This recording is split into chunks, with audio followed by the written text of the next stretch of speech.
Hi, welcome to video number 7 out of 10, and I believe it's video number 38 in total. Today we're going to talk about something that's also very important. Be as wise as serpents, but as gentle as doves. This is Matthew 10:16.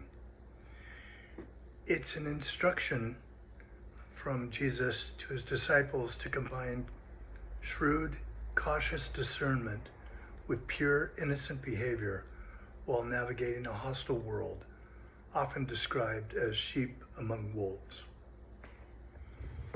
So the key aspects of the scripture: wise as serpents, shrewd, cautious, encourages being shrewd, discerning and aware of dangers or traps to avoid rather than being gullible. It means understanding the landscape and strategies of the enemy to remain safe while doing good work. Harmless as doves, innocent, gentle, ensures that while being smart, Christians maintain integrity and do not stoop to dishonesty, selfishness, or harming others. Context: Jesus used this metaphor to prepare disciples for persecution, advising them to use God-given wisdom while remaining blameless in their ministry. Interpretation: it is a balance of being proactive in protecting oneself and one's mission while staying loving and innocent, essentially focusing on high-level discernment without deviousness. This wisdom is meant to guide believers to be aware of the schemes of the world while maintaining a clear consciousness. Now, what about the dark tetrad personalities, the psychopaths and the sociopaths? Because unfortunately, they are a reality. So one, the mathematical breakdown, zero coefficient nodes. In our equation from video number 6 yesterday, we had that L is equal to the function of M times C. We assume the subject has a consciousness C of debt. The psychopath's math. A psychopath has a neurological reciprocity coefficient of 0. The result: no matter how large the mercy given, the love output remains 0. Systemic impact. In game theory, this is also known as defector dominant node. They view forgiveness not as a reset, but as a free resource to be harvested. 2, the biblical expert, pearls before swine. The biblical framework is not naive. It includes specific logic for these boundary cases. The warning: Jesus explicitly warned against throwing pearls before swine, Matthew 7:6. This is a metaphorical way of saying, do not provide high-value social data vulnerability grace to a system that lacks the processing hardware to value it. The distinction: forgiveness in the Bible is a transactional reset of the heart, but it does not demand the removal of physical legal boundaries. You can forgive a predator, resetting your own internal entropy without giving them access to your payoff matrix again. The game theory fix: generous tit for tat with a kill switch. To keep a grace-based society from being destroyed by predators, mathematicians use contingent cooperation. Phase 1, the offer. You offer a grace reset, the Jubilee. Phase 2, the audit. You measure the reciprocity. The defector filter. If the node fails to reciprocate and instead increases its predation, the system must move to isolation. Mathematical isolation. In network theory, you don't cancel them, you simply delink the node. You stop the flow of resources to that point because it is a sink that provides no source back to the network. The savant's warning, the wolf in the fold. If a system applies infinite grace to a predator node, the system will eventually undergo total resource depletion. Societal entropy. A society that cannot distinguish between a grateful debtor and a predatory defector will eventually be overtaken by the defectors. The requirement. Forgiveness requires discernment, data analysis. You must be able to distinguish between a sin, an error in a cooperative player, and a strategy, the intentional extraction of value by a predatory player. The final synthesis.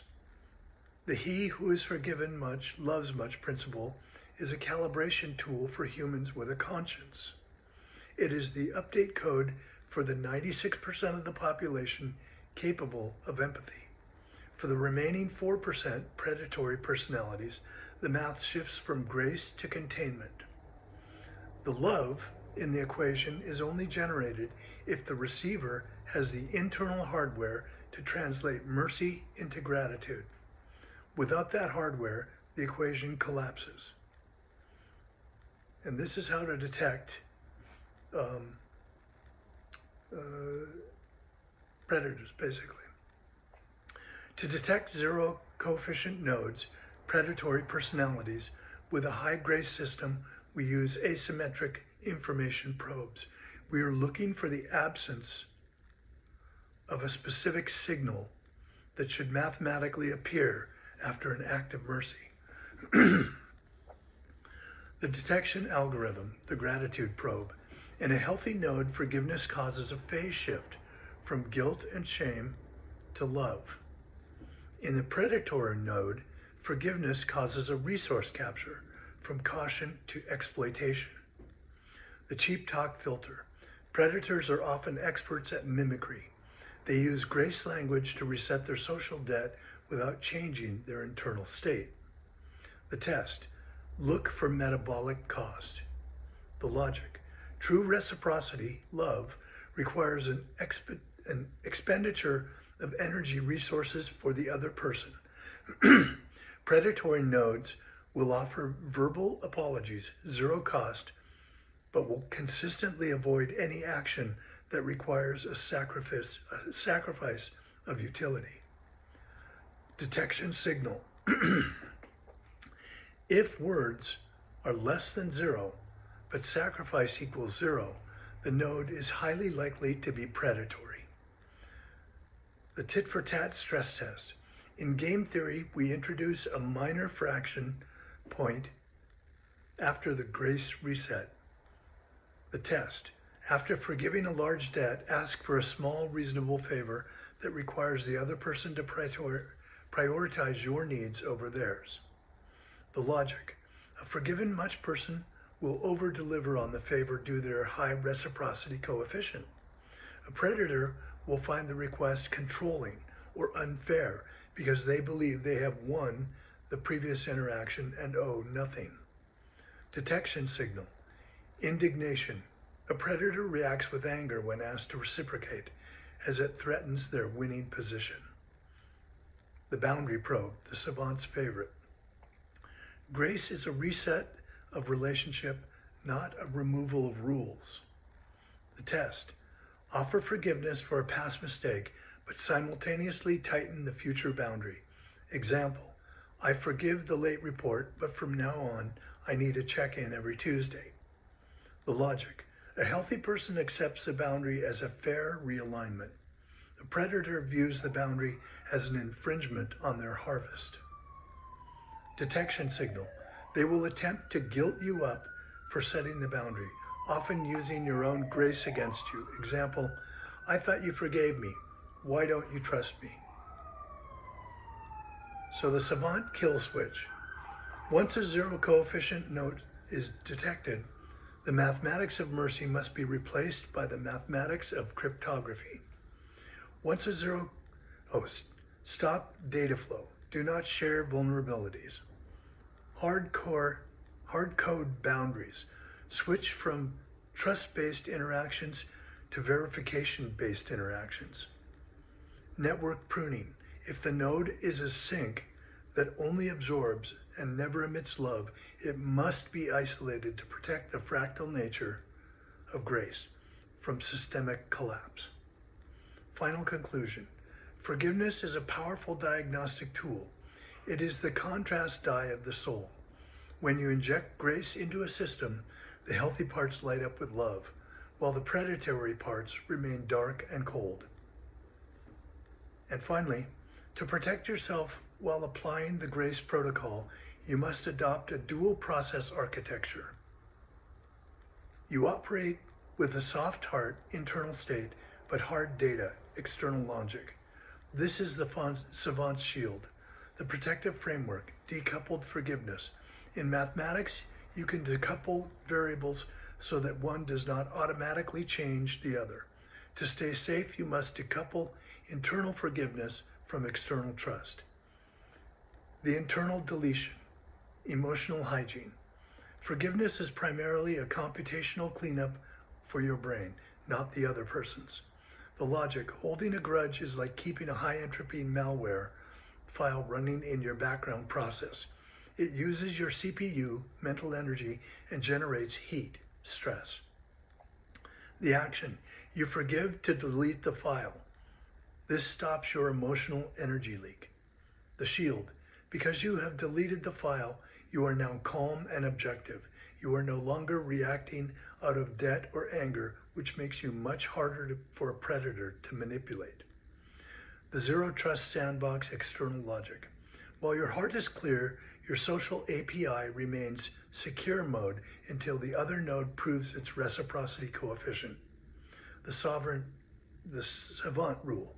Forgiveness is immediate. It is a gift. Trust is earned. It is a measurement. The action.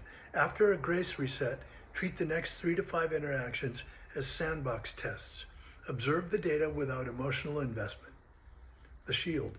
You don't hope they change. You calculate if they change. This removes the sucker's vulnerability because your expectations are based on probability, not wishful thinking. And the verification-only protocol. A predator relies on your social shame or niceness to bypass your defenses. The savant rule. Replace niceness, which is often just a fear of conflict, with kindness, which is a high-level moral choice. The action. If a person asks for trust they haven't earned back yet, use the data-only refusal. I have forgiven the past, but the data shows we need a structured process to move forward safely. Let's stick to the protocol. The shield. This is a logical firewall. It is impossible for a predator to shame a firewall. The final logic. By maintaining this asymmetry, forgiving internally by verifying externally, you become wise as a serpent and harmless as a dove. You maintain the low entropy piece of the forgiven much principle without allowing a zero coefficient node to drain your system. The result, you are now a robust forgiver. You can offer the alabaster jar of grace to the world, but you keep a firm hand on the lid until you know the receiver is a partner, not a parasite. And the video is running long, so I'll just cut it there. May God richly bless you.